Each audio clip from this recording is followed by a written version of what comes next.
Hello દોસ્તો, જય શ્રી કૃષ્ણ, જય માતાજી। આજે આપણે ફરી આવી ગયા છે એકવાર આપણા સોશિયલ મીડિયા આશ્રમની અંદર, અને પાછળ જુઓ એમ બધા જ પ્રભુજીઓ જે છે એ આપણા બપોરના ભોજન પ્રસાદની લાઇનમાં ઊભા રહ્યા છે। અને આજના જે ભોજનના દાતાશ્રી છે એવા શ્રી ધીરુભાઈને આપણે મળીએ અને એમની સાથે વાતચીત કરીએ। આજરોજ ધીરુભાઈના માતૃશ્રી એવા સ્વ ભાણીબેનના દ્વિતીય વાર્ષિક પુણ્યતિથિ નિમિત્તે આજે આપણે એમને આપણા બધા જ પ્રભુજી માટે જેમ કહેવાય કે ભોજન પ્રસાદનું આયોજન કર્યું છે।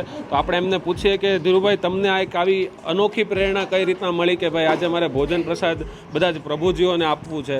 વિચારે એમ કે બીજા કોઈના દુઃખમાં કામ આવી એ આપણે માટે લાભદાયક વસ્તુ કહેવાય ને મારી મમ્મીની બીજી પૂર્ણતિથિ નિમિત્તે આપણે બીજો કોઈ પસંદ કરવા કરતાં આ લોકોની હારે જમણવાર કરીને આ લોકોની હારે હું રહું એમાં ઈચ્છા હતી મારી મમ્મીને નહીં બધી। અને સરસ એવા ચૂરમાના લાડવા, રોટલી, શાક, દાળ, ભાત, છાશ જે આપણું રેગ્યુલર મેનુ હોતું હોય છે કે જે બધા જ પ્રભુજીઓ માટે સાત્વિક અને સાદું ભોજન જે કહેવાય કે જે એમના શારીરિક અને માનસિક સ્થિતિને નુકસાન નથી પહોંચાડતું એવા ભોજન સાથે બધા જ પ્રભુજીઓ તમે જોઈ શકો છો એમ વન બાય વન પોતાનો ભોજન પ્રસાદ ગ્રહણ કરી રહ્યા। ધીરુભાઈ, તમને આશ્રમની મુલાકાત લીધી તો તમને આમ કેવું લાગ્યું? બહુ સારું લાગ્યું મોટાભાઈ। મારે જેવું કાર્ય ખરેખર બહુ લાભદાયક કહેવાય। આવું કાર્ય ભાગ્ય કોઈ કરીએ કે મોટાભાઈ, હર કોઈનું કામ નથી આ નહીં। આ જે કાંઈ બી કાર્ય છે બસ તમારા જેવા વડીલોના સાથ સહકારથી, સપોર્ટથી અને ઉપરવાળાના આશીર્વાદથી કરી રહ્યા છે, અને બસ આવી જ રીતના આગળ કરતા રહે એવા તમારા બધા પાસે આશીર્વાદ માંગીએ છીએ। અને તો તમારે પણ જો તમારા કોઈ પણ પ્રસંગની ઉજવણી કરવી હોય તો એકવાર તમે જરૂરથી આપણા સોશિયલ મીડિયા આશ્રમની મુલાકાત લો।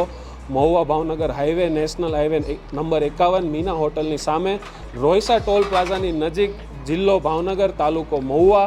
જરૂરથી જરૂર ક્યારેય પણ આ રસ્તેથી તમે નીકળતા હોય તો એકવાર જરૂર આ આશ્રમની મુલાકાત લે।